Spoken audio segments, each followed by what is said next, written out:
আসসালামু আলাইকুম। হাজী সেলিম গ্রেফতার। রাজধানীর বংশাল থেকে ঢাকা ৭ সংসদীয় আসনের সাবেক সংসদ সদস্য হাজী মোহাম্মদ সেলিমকে আটক করা হয়েছে। রোববার রাত ১২টার পর রাজধানীর বংশাল থেকে তাকে গ্রেফতার করে পুলিশ। ঢাকা মহানগর গোয়েন্দা পুলিশের যুগ্ম কমিশনার মোহাম্মদ রবিউল হোসেন ভূঁইয়া গণমাধ্যমকে বিষয়টি নিশ্চিত করেছেন। তিনি বলেন, হাজী সেলিমের বিরুদ্ধে একাধিক মামলা রয়েছে, তাকে পুলিশ খুঁজছিল। মধ্যরাতে তাকে বংশাল এলাকা থেকে গ্রেফতার করা হয়েছে। ডিবি সূত্রে জানা গেছে, হাজী সেলিমকে গ্রেফতারের পর ডিবি কার্যালয়ে নিয়ে যাওয়া হয়েছে। তিনি সেখানেই রাতে থাকবেন। সোমবার তাকে আদালতে তুলে রিমান্ড চাইবে পুলিশ।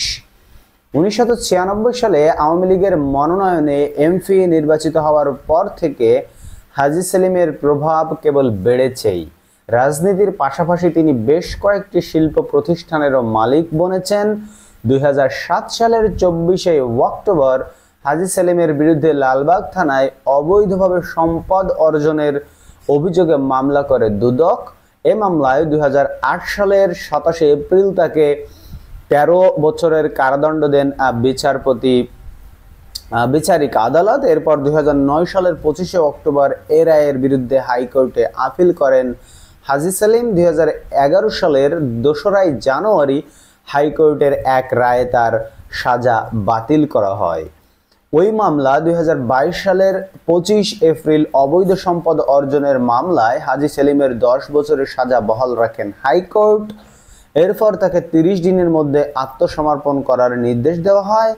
সে নির্দেশে হাজী সেলিম ২০২২ সালের ২২শে মে বিচারিক আদালতে আত্মসমর্পণের আবেদন করেন। এরপর আদালত হাজী সেলিমকে কারাগারে পাঠানোর আদেশ দেন। এই হচ্ছে হাজী সেলিমের আপাতত আদ্যপান্ত, এবং তার অসংখ্য অপকর্ম রয়েছে যেগুলো আপনারা সকলেই জানেন, তার এবং তার ছেলের। সেগুলো আস্তে আস্তে আপনারাও জানতে পারবেন। আপনাদেরকে আমরা জানানোর চেষ্টা করব। এই জন্য আপনারা আমাদের চ্যানেলটিকে সাবস্ক্রাইব করে রাখুন। দেখা হবে পরবর্তী কোনো ভিডিওতে, পরবর্তী কোনো খবর নিয়ে। বন্ধুরা, আমাদের চ্যানেলটিকে সাবস্ক্রাইব করতে ভুলবেন না এবং ভিডিওতে একটি লাইক দিতে ভুলবেন না। আমরা সবসময় আপনাদেরকে অথেন্টিক এবং সত্য খবর প্রোভাইড করে থাকি। এই খবরটি এখন আপনাদেরকে জানাচ্ছি RTV নিউজের সৌজন্য। আল্লাহ হাফেজ।